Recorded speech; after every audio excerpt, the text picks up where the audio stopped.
What's up, guys? My name is Matt, and today I wanted to wait a little bit. I wanted to wait a little bit and actually talk to you guys about the Dark Below expansion. I know a lot of you probably already saw a video on this, but I wanted to talk about it after giving it a couple days because I figured, that's how I run my channel. I don't fucking throw information at you, smack you in the fucking face with things. And I wanted to look into it and read it and look at everything that they gave us and the image and the poster and everything. I'm going to talk about what I saw and what I see in the picture.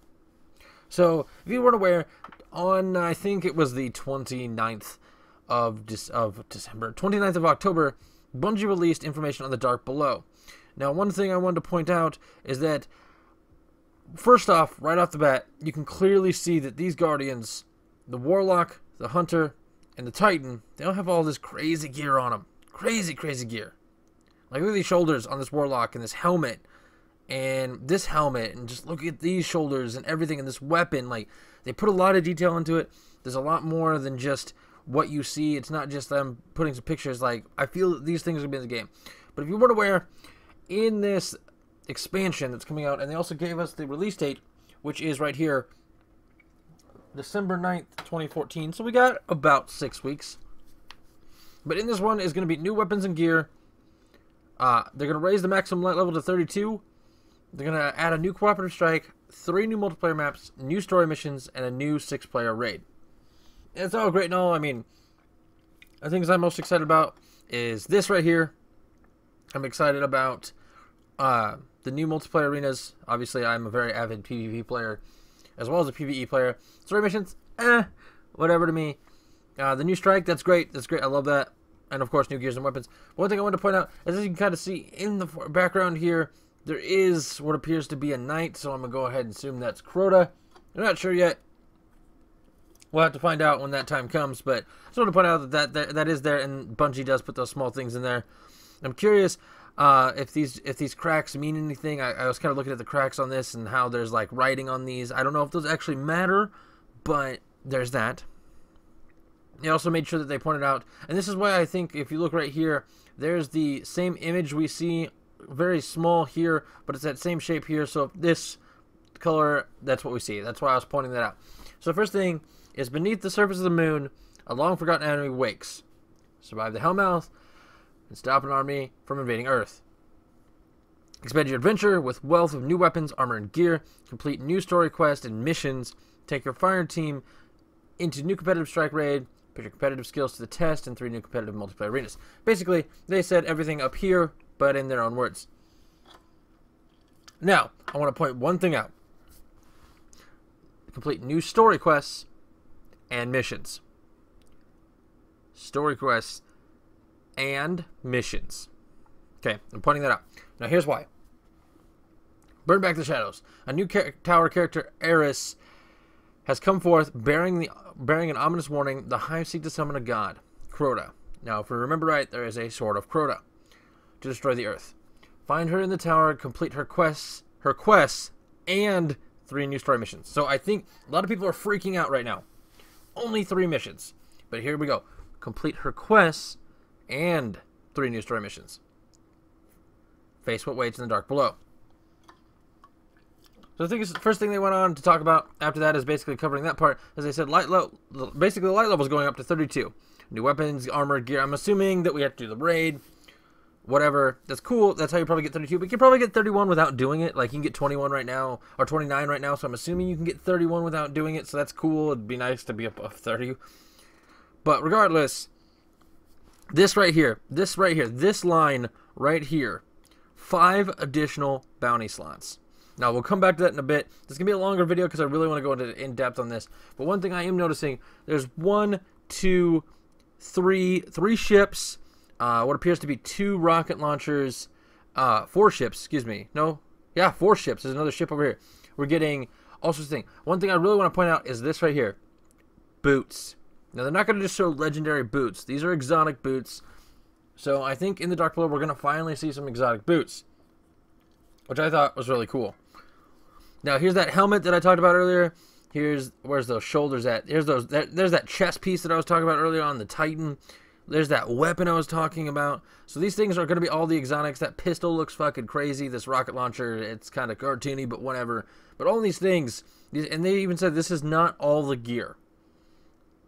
There's a shit ton of gear right here. Shit ton. There's 10 here. There's 20. 1, 2, 3, 4, 5, 6, 7. And there's 14, 20, 34 pieces of gear, weapons, and whatnot, all right here. That's crazy. And that's not even all of it, apparently. Now, we don't know the truth. Now, we're going to go on and go down, and I'm going to kind of read through this. I'm going to link in the description, so if you guys want to read it yourself and kind of look at it yourself, you can do that. Now, one thing, excuse me, the next thing is the new Crucible maps, and I like this. I love it. I feel like there's not enough, and maybe those extra 3 might help a little bit, but I think there needs to be more. 3, I'm kind of disappointed by that, but whatever. I'm okay with it. Well, I digress, basically. So the first one is Pantheon. This is deep within the endless channels of the Black Garden on Mars. An ancient temple has been recently claimed by the Crucible. Master the ins and outs of this ancient architecture, work as a team to lock down 3 primary lanes, or work alone to control the flow of combat and guarantee your victory. So, as it says, it's a symmetric thing. We don't know much about it, but fighting in the Black Garden, I like the way that place looks anyways.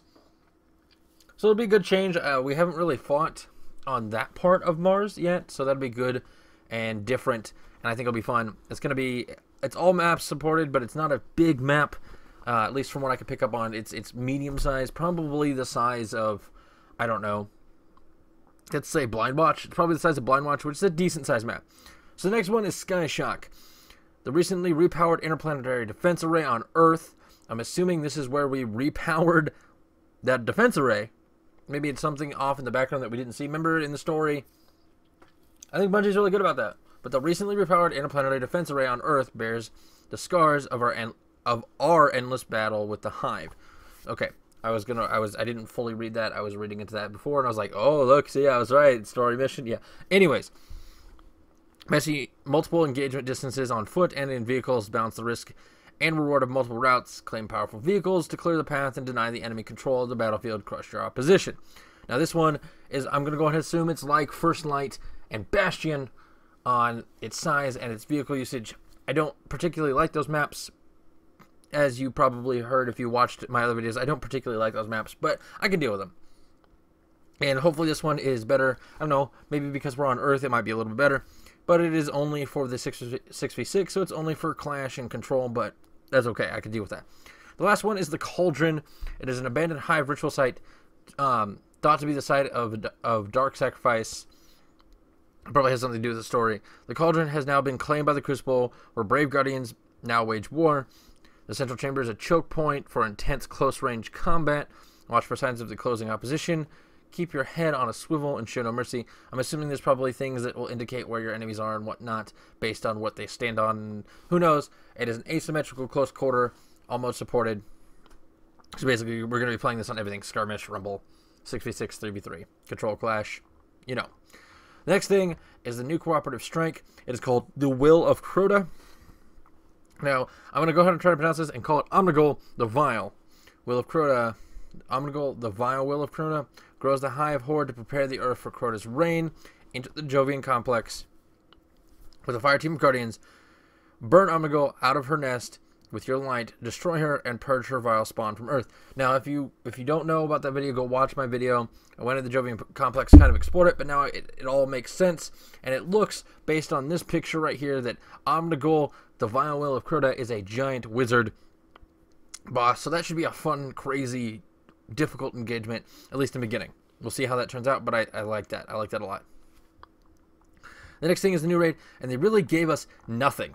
They gave us nothing. They showed us a picture of some of the new gear pieces, I'm assuming, because you kind of see, like, this one is that Hunter helmet. We haven't really seen this helmet before. We haven't seen this Titan gear before, but it kind of covers, like, there's that crazy looking thing there. I don't know. They're not really covering anything. There's nothing really to give us other than this motherfucker holding a sword and a bunch of fucking acolyte eyes. I say Jackalite because of the recent thing, but there's really nothing. No, I mean, there's nothing. They gave us absolutely nothing. I can't piece together anything from this. We know absolutely nothing, but then again, we knew nothing about the raid that we currently have. We didn't know anything about the Filter Glass when it came out, so there's that. Now, I did want to switch to this part here and kind of go into what they really wanted to cover. This is also the weekly update, but I wanted to focus on the Dark Below part. And they kind of mentioned some things that even if you don't purchase it, that you still get some things, and also kind of a little bit more detail, a little bit more hinty as to what the Dark Below is going to bring us. So also this week we revealed the Dark Below, the first expansion pack for Destiny, will be available for you to play on December 9th. We've already covered all this. Between now and then, we will be releasing more details about the next phase of your evolution as a Guardian. Basically, in the next coming weeks, they're going to give us little tidbits about everything. To begin, let's talk about what you'll find in the Dark Below and how it'll change the experience for every Guardian, even those who don't opt in. That right there, that line right there, even if you don't purchase the Dark Below, you're still getting stuff for free.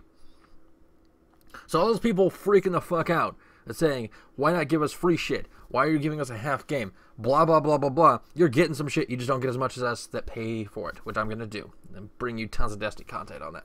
So they did kind of like a question answer kind of thing. They said, hey, Bungie, I saw the marketing stuff for the Dark Below. Can you please tell me what I get for my purchase? So basically, they went in and explained everything again, saying that you get 3 story missions featuring new enemies and encounters in the Cosmodrome Moon. We knew that. A tower character and vendor, Eris, featuring new quests. That right there, again, new quests. And they're not even using weird wording to say that the quests are technically the bounties. No, they said quests, bounties, and rewards. Exclusive legendary weapon and armor, new exotic weapons, the new strike, the new raid, and the 3 maps, as well as the light level increase. There will also be tweaks to activity playlists. An example would be a new Crucible playlist featuring the new maps. Basically, a Crucible playlist where we're only playing the new maps. Every game does this. Doesn't surprise me. And they're going to detail those as time comes. And they just say it basically that right now the dev team is preparing some notes to cover exactly how weapons and armor will be updated and upgraded alongside the Dark Below. Who knows what the fuck that means, but they're probably going to have a way to do it. We'll see. Now the next question is, do you get anything if you don't purchase the Dark Below? This right here. Yes. Yep, you do. If you don't purchase the Dark Below, you still get shit. You still get it. You still get it. He went on to say, there will be some updates and alterations to every player that every player will be able to enjoy. All players will also benefit from the updates of the Destiny player experience, some of which are some new weapons, new daily bounties, and 5 additional bounty slots. Awesome. Then he said, "What can you tell us about tell me about the Dark Below? Who is Eris? What are the quests?" So basically, he said the Dark Below is themed around the Hive summoning their god Crota. Without spoiling the details, of course, Crota summoning is a multifaceted ritual that has implications for story missions, quests, the Will of Crota Strike, and the Crota's End Raid. We all knew that. We knew that he's not going to tell us anything about it because he doesn't want to spoil missions. Great. I hope they have more detail than the current story, but I didn't really care about the story. Anyways, I'm not a story-driven person. Story mission will take you to untapped spaces, the brand new counters. There's new music, custom effects, and some serious challenges to undertake. We'll see about that. Outside the raid, I don't think there's going to be anything too crazy, but we'll see. Maybe they'll surprise us. The strike and the raid will also feature beautiful new spaces and different new engagements to overcome for you and your fire team. So hopefully the strike and the raid, at least the strike, I know the raid's going to be good. The raid was good in the first iteration of the game. I'm saying the first iteration of the game, we're not still playing that, but I hope the strike is a little different than go here, kill the boss. I hope there's just a little bit of a mechanic. So we'll see. The storyline of the Dark Below kicks off with the return of Eris to the tower, bearing a grim warning about the rise of Crota. Eris is a new character that appears in the tower to serve you as your guide. She's not like Xur. She will be there permanently. Now, where she's going to show up, who the fuck knows? I hope they finally open up that other area over by the speaker, but I doubt it. We'll see, though. That'll probably be in the House of Wolves or maybe a future expansion. We're not really sure yet, but I know there's shit back there, and I want to know what's back there. But I don't think this is when we're going to get it. Not just yet. She's her own story to tell and serves a primary narrator for the story missions. She offers her own reputation stream, which is cool. That right there means that not only do we have Dead Orbit, we don't not just Vanguard, we don't have New Monarchy, Future War Cult, but now we also have whatever she has. Eris, I don't know. She's a new faction, which is great, which has unique weapons and armor rewards as well as other items for Guardians who earn her favor. Basically, like every other thing, but it's just one more thing to level up, and I'm going to level that up as soon as I fucking can for you guys. She also offers new bounties and quests. Summer bounties will be available whether you purchase the Dark Below or not. So that's basically saying that there's going to be bounties for DLC only, but also bounties that are new that aren't for DLC, which is cool. I like that. I like that they're also realizing that a lot of people don't exactly want the game or want the DLC, but they still want to see new things, and that's exactly what they're giving them. It's just so much. Quests and new storyline mechanisms. They're using the Dark Below. There are multi-stage tasks that cumulative rewards, similar to the exotic bounties you may have experienced. Unlike exotic bounties, the quests in the Dark Below can be completed by players who are solely focused on cooperative story content of the Dark Below. Which means, the way I'm interpreting that is that not only are we getting exotic bounties, but we're also getting quests that we have to complete in order to get awesome rewards, which is cool. It's a little bit more than what I think a lot of people were expecting. For example, one quest creates a continuous change of multiple tasks that culminates in the will of Crota Strike. Another may simply ask you to return to Earth and take down the surging hive threat.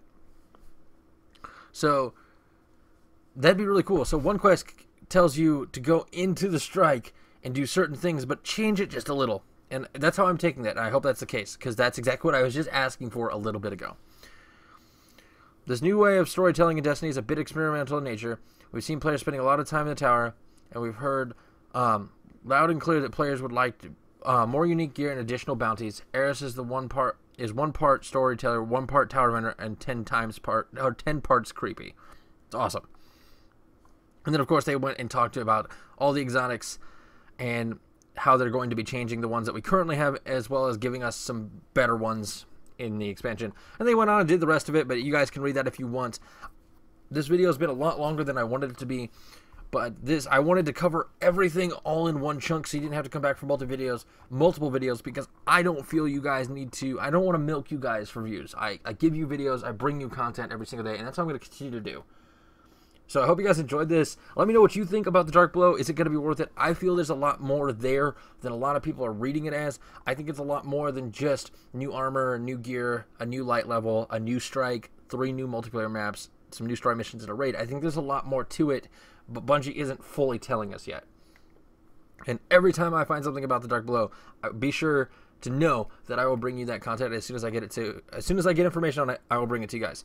But I'm glad I waited, because this right here, the weekly update, was not there beforehand when this came out. So I wanted to make sure that I had every bit of information that I could possibly give you guys all in one video. So appreciate you guys hanging out for the 15 minutes that has been this video. And if you're new here, click that subscribe button. Leave a like, leave a comment. Let me know what you think about this. I'm excited for it. Let me know if you're excited for it. Let me know if you're purchasing it. Let me know if you're not. And if you're not purchasing it, tell me why. Why are you not getting this? But anyways, guys, until next time, see ya.